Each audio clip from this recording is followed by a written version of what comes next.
এখন বাবা ছেলে এটা কি প্রতিযোগিতা বলে? পাঞ্জা প্রতিযোগিতা করবে।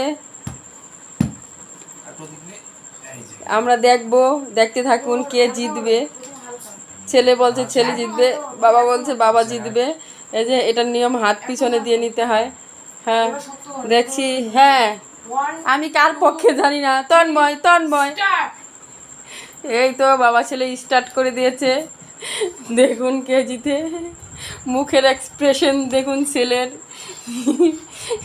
তন্ময় যেহেতু আমার ছেলে, কিছু করার নেই, আমার ছেলের পক্ষে থাকতে হবে আমাকে। পুরো দমে লড়াই হচ্ছে। কে জিতবে এখনো বোঝা যাচ্ছে না। মনে হচ্ছে বাবাই হেরে যাবে ছেলের কাছে। ছেলে হাসছে, বাবার হাসি থেমে গেছে, তার মানে বাবা জিততে পারবে না বোঝা যাচ্ছে। এই বাবা জিতে গেল।